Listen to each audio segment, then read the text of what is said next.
Todos, mi nombre es María Rayo y estamos en mi canal Medicina para Todos. Hoy a pedido de un suscriptor vamos a dar el tema accidente cerebrovascular hemorrágico en el módulo de urgencias.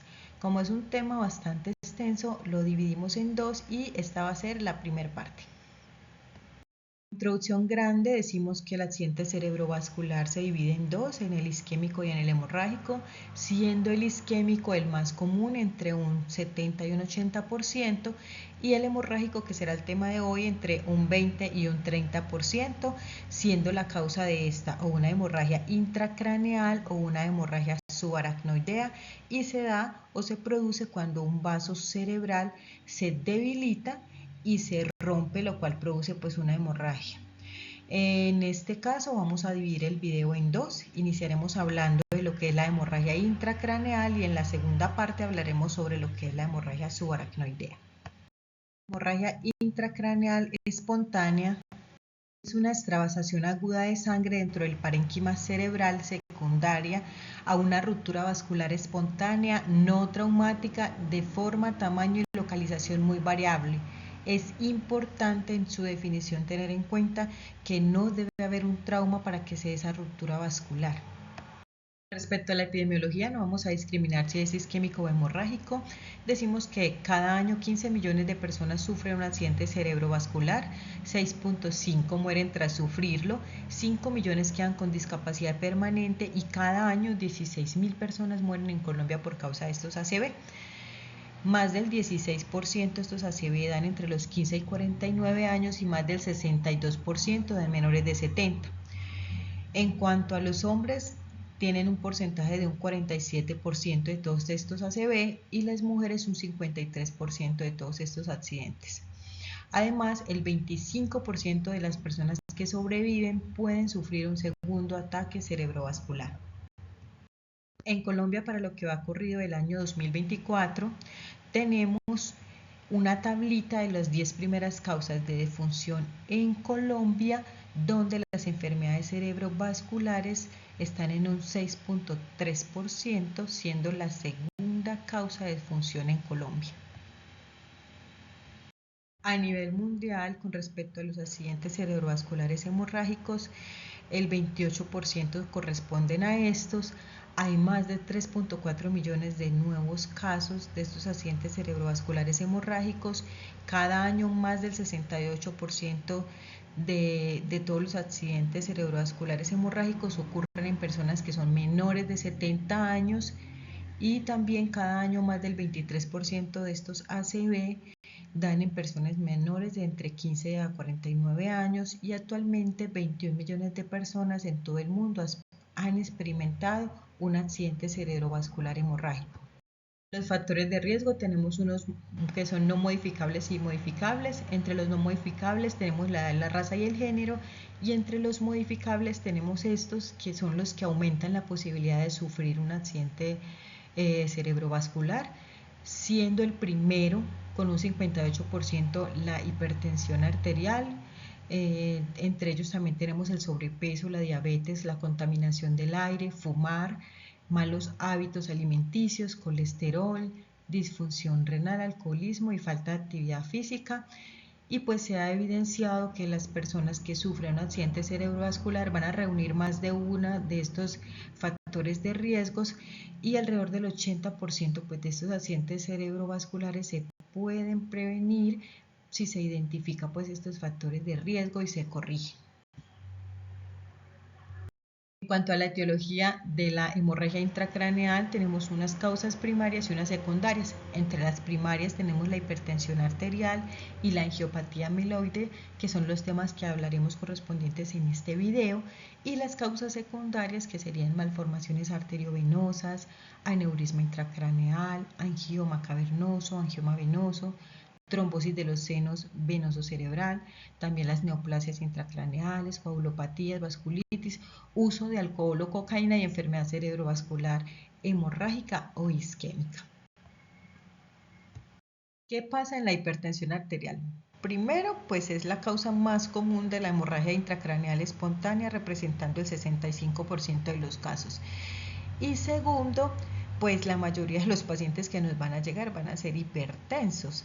La otra es que en cuanto a la patología, hay una arteriosclerosis. ¿Por qué? Porque hay una proliferación de los fibroblastos con depósitos de lípidos en los vasos sanguíneos, haciendo que esos vasos se estrechen y se vuelvan más rígidos, provocando así pues una ruptura.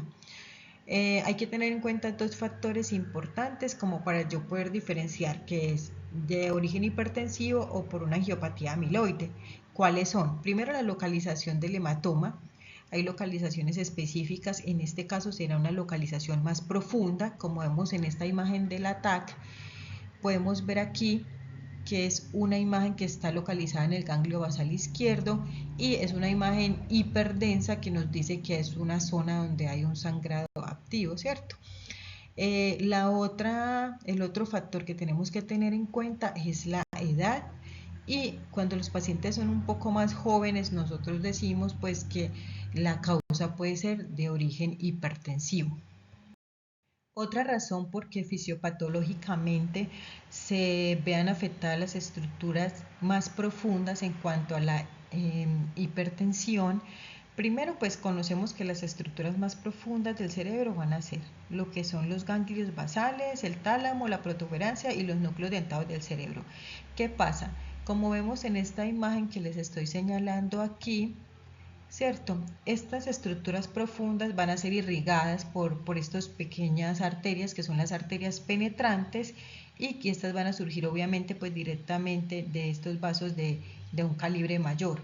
Entonces lo que sucede aquí es que estos vasos van a tener una exposición crónica a la presión arterial alta, pues intraarterial, lo que va a provocar que haya una destrucción de las células musculares lisas y pues de la pared vascular, y va a generar que empiecen a producirse esto que usted ve aquí son microaneurismas, que también reciben el nombre de lo que es aneurisma de Charcot-Bouchard, y esos cambios se van a hacer pues por estas presiones continuas que se están generando, haciendo que el vaso se debilite, pues se vuelva más frágil y sea más propenso pues a lo que es la ruptura. Obviamente pues cuando se da la ruptura se hace la hemorragia, y pues vamos a ver que estas zonas son las que más se van a ver implicadas. La segunda causa, la angiopatía amiloide cerebral. Esta es exclusivamente en pacientes mayores de 60 años y la prevalencia va a aumentar pues con respecto a la edad del paciente. La distribución de esta va a ser mucho más lobar, como vemos acá hay una imagen hiperdensa que podemos encontrar más hacia la periferia, y generalmente se van a dar como lo que es en el lóbulo occipital y en el lóbulo temporal, y ya vamos a saber por qué. En cuanto a la fisiopatología de esta, vamos a ver que la proteína precursora de amiloide aquí en las neuronas se va a descomponer, generando dos betas amiloide, la AB40 y la AB42, siendo la AB40 más corta y la AB42 más larga. ¿Qué pasa? Que esta AB42 no se puede difundir en lo que es la vasculatura cerebral, pues ya sabemos que es muy larga y se va a quedar como acumulada. Va a empezar a depositarse en el parénquima, lo que va a contribuir a la formación de lo que son placas seniles, y pues a largo plazo vamos a pensar que el paciente va a tener una enfermedad de Alzheimer, ¿cierto? Pero hablando con respecto a este accidente cerebrovascular, la forma de la AB40 es la más larga y se va a ir depositando. Ahora bien, ¿qué sucede con la AB40, que es la más corta? Esta se puede difundir a través de la pared de los vasos, donde en condiciones normales pues debe eliminarse a través de las vías de drenaje perilinfáticas. Acá, ¿qué pasa? Como es un paciente que ya es más añoso, ¿cierto? Las paredes de los vasos en estos pacientes van a presentar alteraciones estructurales y van a ser más rígidas, van a tener también aterosclerosis, y este beta amiloide no puede eliminarse fácilmente y también comienza a depositarse, provocando la ruptura en última instancia pues de la pared de los vasos. En este caso, como les explicaba, ese beta amiloide se deposita en las paredes de los vasos de los capilares de la corteza. ¿Por qué? Porque está tratando de salir, entonces se va a ir hacia la parte más periférica, ¿cierto? Y trata de salir por medio de estos vasos, estos capilares de la corteza, y aquí lo que sucede es que pues claro, se acumulan tanto que producen un estrechamiento, debilitan la pared, hacen esa oclusión luminal y forman o microaneurismas o debilitan esa pared y se produce pues la ruptura. Esta imagen me parece muy chévere porque aquí podemos ver un poco sobre cuáles son las estructuras afectadas en cuanto a la angiopatía amiloide o la causa hipertensiva. En la angiopatía amiloide hablamos que era más hacia la periferia, siendo las ramas corticales pues en los lóbulos cerebrales de la arteria cerebral anterior, media y posterior las más afectadas. En cuanto a la etiología hipertensiva, pues vemos que va a ser mucho más central, donde podemos ver afectaciones en las ramas lenticuloestriadas ascendentes en los ganglios basales, ¿cierto? De la arteria cerebral media, lo que es el tálamo con sus ramas talamogeniculadas ascendentes de la arteria cerebral posterior. Podemos ver también las ramas paramedianas de la arteria basilar aquí en el puente, o inclusive podemos ver implicados pues el cerebelo. ¿Cómo va a llegar el paciente al servicio de urgencias? Es una pregunta que nos debemos hacer todos, ya sea la presentación en una hemorragia intracraneal o en una subaracnoidea. Hay que tener en cuenta todas estas presentaciones, aunque en algunos casos puede ser inespecífico. Entre las presentaciones clínicas de la hemorragia intracraneal y el accidente cerebrovascular isquémico van a ser muy similares. Entonces, el paciente va a tener una manifestación, una aparición brusca de un déficit neurológico focal, donde pues al llegar el paciente puede tener alteración del nivel de conciencia entre un 48 y un 72%. Va a tener cefalea entre un 50%, esa cefalea en ese paciente va a ser de una presentación súbita, pulsátil, de gran intensidad. En cuanto a la localización, si se está afectado el cerebelo, podemos ver un paciente que tiene ataxia, nistagmus, dismetría. Si es un paciente que miremos pues la focalización ya sea supratentorial o infratentorial, va a tener déficit sensitivo motor o disfunción del tronco y los pares craneales. Algunos, no todos, pueden presentar fiebre y rigidez de nuca, y otros, entre un 5 a un 15%, pueden convulsionar. Como no sabemos diferenciar entre la clínica de un accidente cerebrovascular isquémico y uno hemorrágico, la AHA y la American Stroke Association recomiendan la aplicación rutinaria de la puntuación de gravedad neurológica basal, que es la escala de Nice y la escala de Glasgow. No me voy a quedar leyendo la tabla, pero la escala de Nice consta de 14 puntos donde se evalúa desde el nivel de conciencia, campos visuales, fuerza de los miembros, lenguaje y sensibilidad del paciente. Y esta es una herramienta que se utiliza para medir la gravedad del accidente cerebrovascular, y también se usa para determinar el tratamiento y el pronóstico pues, de este accidente. También aplicamos la escala de coma de Glasgow, que nos va a evaluar lo que es la respuesta ocular, la respuesta motora y la respuesta verbal en el paciente, y depende de esto nos va a calificar la gravedad, ya sea leve, moderada o severa, depende pues de la puntuación. La puntuación máxima es de 15 y la mínima es de 3. Con estos pacientes lo principal es hacer una neuroimagen. En este caso tenemos la TAC de cráneo simple como primera medida. Recordemos la primera imagen cuando les decía que entre un 70 y 80% de los ACV son isquémicos y entre un 20 y un 30% son hemorrágicos. Así que al hacer esta neuroimagen tenemos la probabilidad de encontrar aproximadamente un 15% de una hemorragia intracerebral. En este caso, la TAC de cráneo simple es la imagen de primera línea. ¿Por qué? Porque es sensible para la detección de sangre y va a proporcionar imágenes muy rápidas y es ampliamente disponible. La resonancia magnética también nos puede servir, pero ¿qué pasa? Como primera línea es muy limitada. Hay problemas de disponibilidad en los hospitales, el tiempo para realizar la resonancia magnética es mucho mayor, tiene más contraindicaciones y pues no es ideal en un paciente crítico. Entonces, la TAC de cráneo simple es la neuroimagen de elección como primera medida. Entonces, ¿qué vamos a ver en una TAC de cráneo simple? Aquí tengo imágenes de diversas hemorragias en diferentes localizaciones donde podemos ver que su tamaño va a ser variable. Pero como vemos en todas hay imágenes hiperdensas que nos muestran hemorragia y con la cual podemos realizar el diagnóstico. Obviamente depende pues del tamaño y de otras características de la hemorragia. Vamos a ver el pronóstico del paciente, de eso hablaremos en las siguientes diapositivas.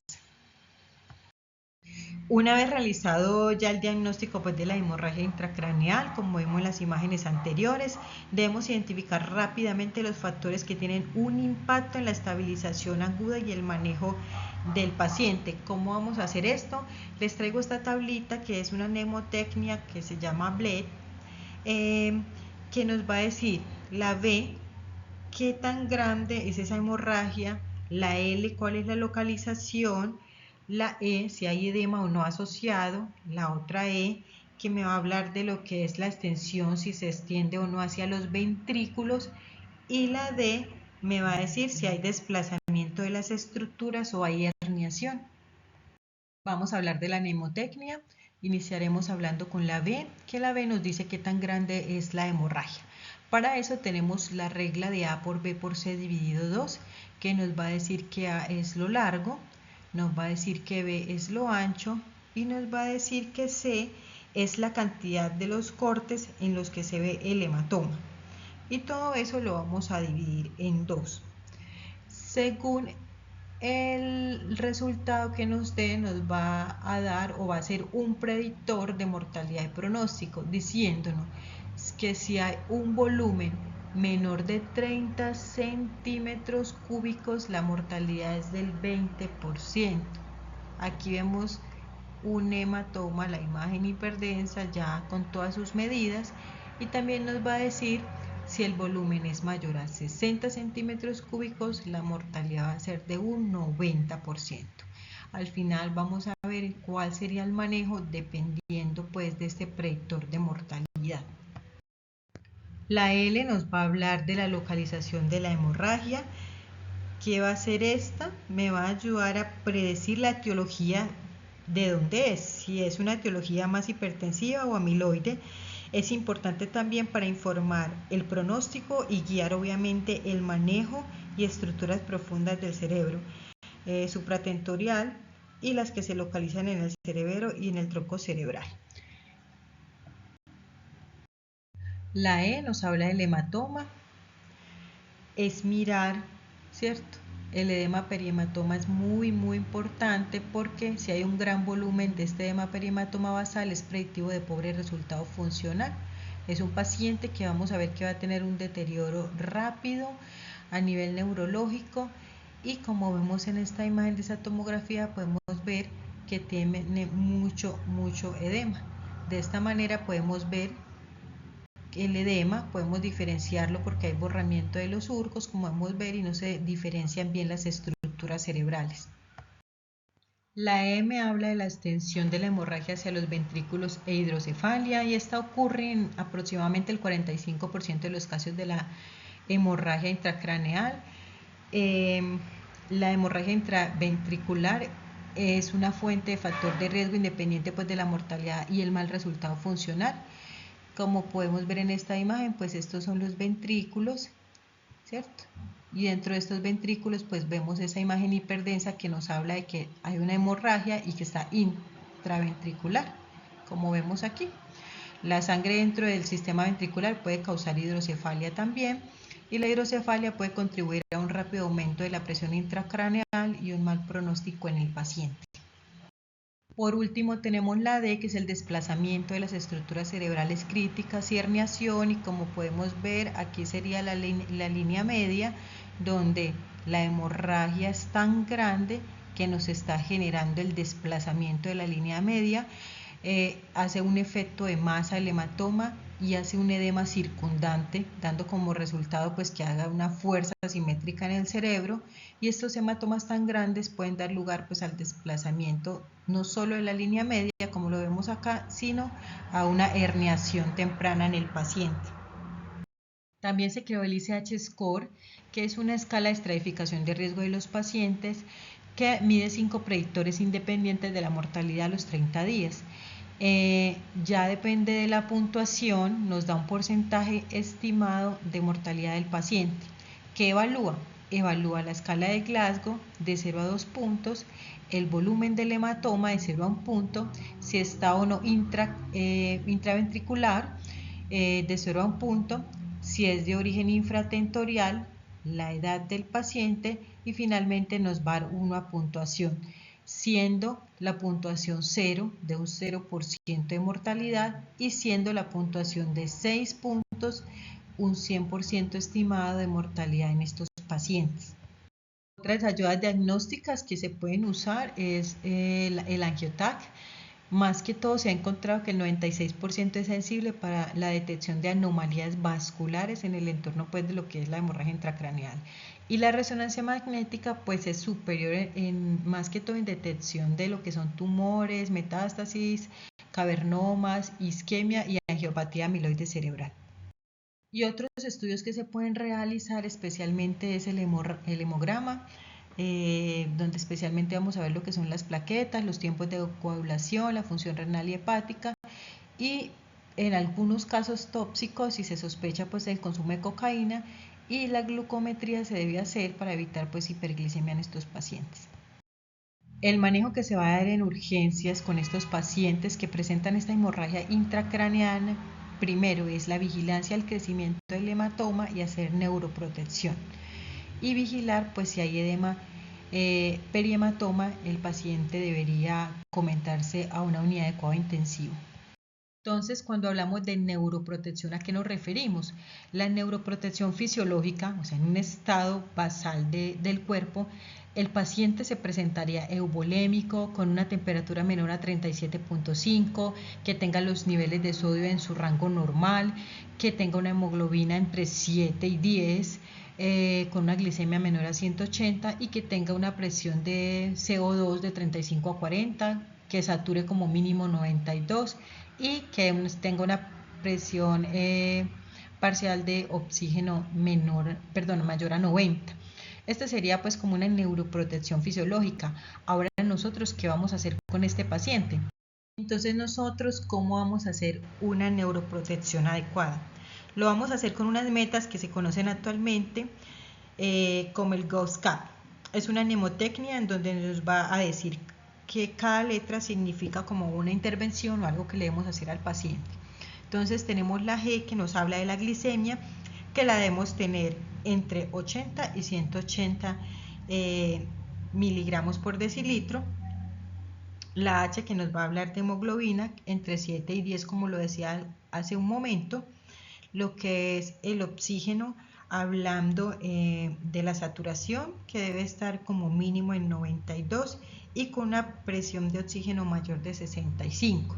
El sodio, que debe estar estable entre 135 y 145, la temperatura que sea menor a 37.5. El confort, debemos tener a estos pacientes lo más confortables posibles.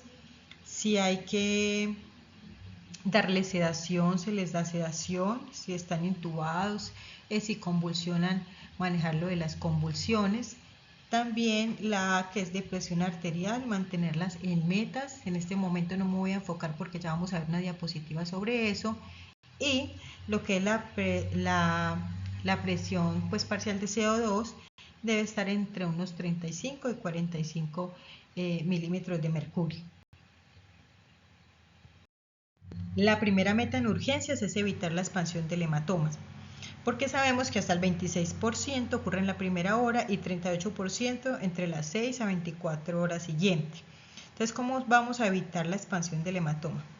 Primero, manejando la presión arterial, que ya vamos a ver cómo. Si el paciente es anticoagulado hay que revertirlo. Si el paciente está antiagregado, dependiendo de los casos, se colocaría plaquetas y mirar otras estrategias pues hemostáticas en ellos y definitivamente si hay que operarlo, llevarlo a cirugía y tenemos que saber las condiciones cuando lo vamos a comentar a neurocirugía. Les quise traer esta tabla. Generalmente para lo que son las metas de la presión arterial hay muchos estudios y muchos artículos. En esta tabla vamos a ver muchos estudios, entre ellos van a estar los estudios Interach y los estudios Attach, que ellos son unos estudios que se realizaron para el control de la presión arterial en la hemorragia intracraneal. La conclusión de todos estos estudios fue que las metas de presión arterial pueden estar entre 130 y 150. Quiere decir que como en un rango sería como 140, ¿cierto? Y hay que bajarlos de 1 a 2 horas. Jamás se debe bajar por debajo de 130, independientemente de que el paciente pues lo vayamos a comentar o no a cirugía. ¿Por qué? Porque si se baja por debajo de este valor pueden hacer hipoperfusión cerebral y adicionalmente pues mayor lesión renal, por lo cual no se recomienda bajarla. Viaja entonces nos dice en su recomendación que la meta está entre 140, lo mismo que decíamos con los otros estudios, entre 130 y 150, bajarla en 1 a 2 horas, jamás por debajo de 130, independientemente pues que haya cirugía. ¿Por qué? Porque el desenlace puede ser que haya una expansión del hematoma o que haya un mal desenlace neurológico.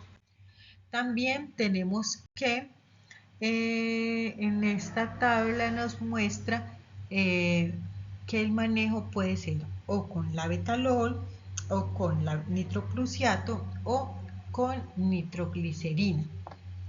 Esta tabla nos muestra el tratamiento antihipertensivo, donde como primera línea podemos usar el labetalol. Se puede poner bolos hasta de 20 miligramos cada 5 minutos.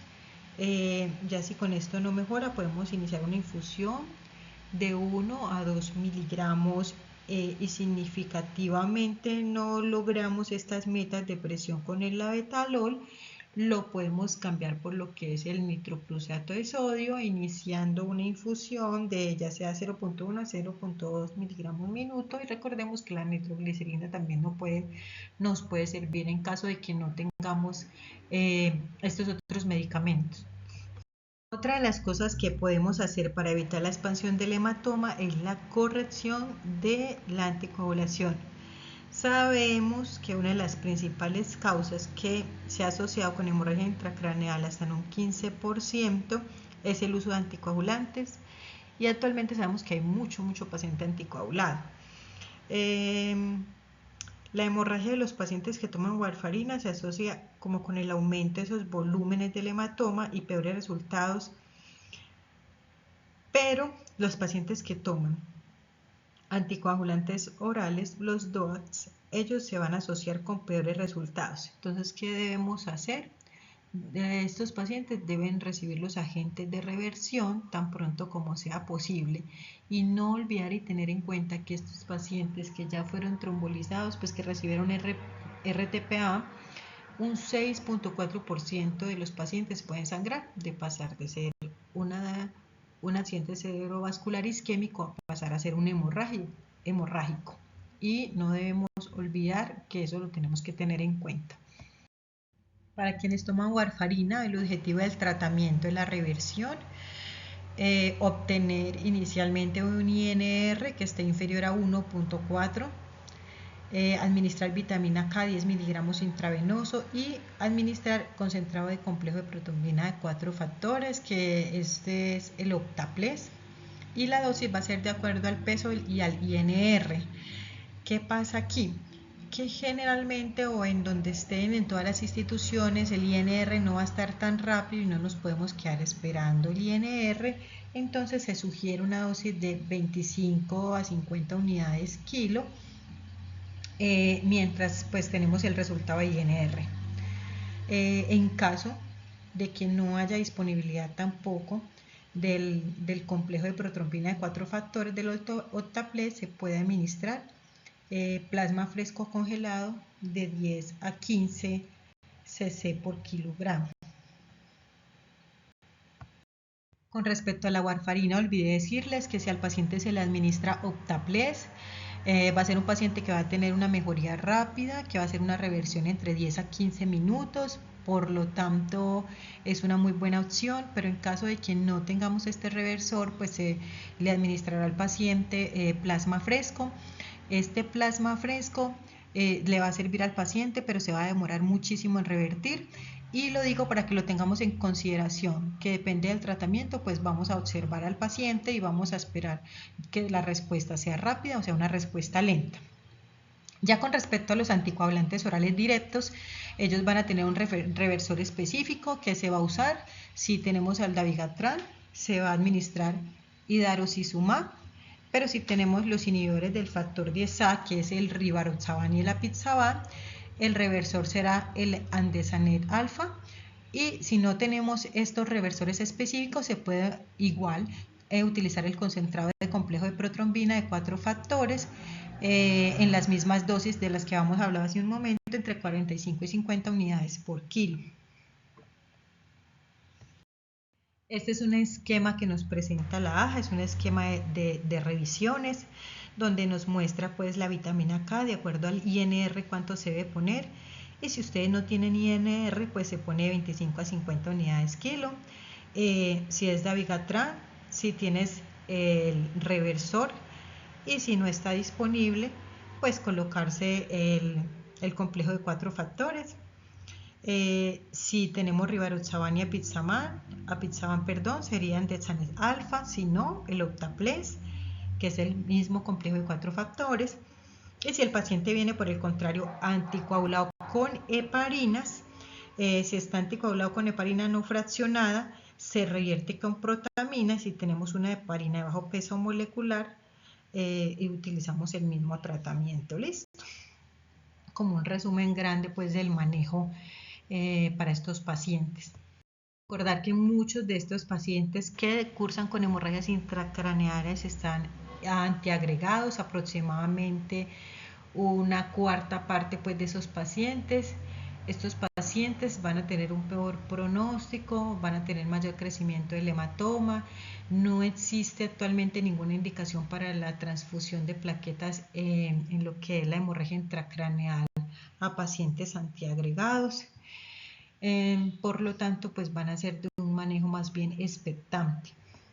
Les traje este estudio que es el estudio PAT, en donde vieron que transfundir plaquetas no mostró beneficio en la expansión del hematoma, antes mostró mayores efectos adversos, con lo cual pues podemos ver que transfundir a un paciente con plaquetas no es una buena opción.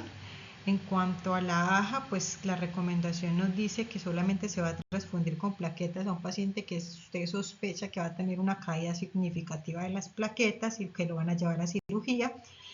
De resto no tiene ninguna otra pues indicación. En cuanto a las convulsiones, esos pacientes tienen un riesgo muy alto, entre un 5 al 10%. No se recomienda un uso profiláctico de antiepilépticos. Los medicamentos se deben dar es cuando el paciente tiene una convulsión temprana. Las convulsiones tempranas se consideran que son convulsiones menores a 7 días, y cuando son mayores de 7 días, que son las convulsiones tardías, que son 7 días después del inicio de la hemorragia intracraneal, pues van a requerir manejo de por vida. Cuando nosotros decimos que los pacientes requieren de cirugía, primero cuando necesitan un drenaje ventricular externo en esos pacientes que tienen hidrocefalia con deterioro de la conciencia. Son pacientes que tienen hemorragia intraventricular pues en relación con el pronóstico, y los productos de degradación de la sangre van a promover lo que es la meningitis inflamatoria y pues hidrocefalia. Adicional, van a tener peor resultado relacionado con el aumento del volumen. También se va a llamar al neurocirujano, van a necesitar una craneotomía y evacuación del hematoma para los pacientes que tengan hemorragia de la fosa posterior, porque estos pacientes presentan también deterioro neurológico, tienen compromiso de lo que también es el tallo cerebral, hidrocefalia, ya sea por una obstrucción ventricular o por una herniación. Y estos pacientes se considera que son una urgencia en neuroquirúrgica, y porque se conduce a esa hidrocefalia obstructiva, y pues a través de eso se va a hacer una compresión grande también del cuarto ventrículo. Finalmente, podemos llamar al neurocirujano cuando se necesite una craneotomía y evacuación del hematoma para lo que es una hemorragia supratentorial, y el objetivo es prevenir la hernia cerebral y reducir lo que es la presión intracraneal, reducir también lo que es la citotoxicidad de los productos sanguíneos en el parénquima. No se ha establecido pues el beneficio de la evacuación precoz de los hematomas en pacientes con la hemorragia supratentorial, pero sí se debe considerar una urgencia neuroquirúrgica. Finalmente concluimos con un pequeño resumen donde nos dice que los objetivos principales en el servicio de urgencia son evitar el crecimiento del hematoma en estos pacientes y realizar una adecuada neuroprotección, como con una meta de presión arterial sistólica de 140, disminuyéndola de 1 a 2 horas, corregir la anticoagulación lo antes posible si es con warfarina con un INR menor a 1.4, que el Optaples nos sirve en todos los casos, ya sea con los DOTS o ya sea con la warfarina. En los pacientes antiagregados no hay beneficio de transfusión de plaquetas, y que debemos conocer las indicaciones de cirugía urgente en estos pacientes. Llegamos al fin de este video, no me queda más que agradecerles. Recuerden que educarte te hace grande. No olviden darle like, darle a la campanita, compartir, y por favor, si tienen dudas o sugerencias o quieren un tema en específico, dejármelo en los comentarios. Muchas gracias.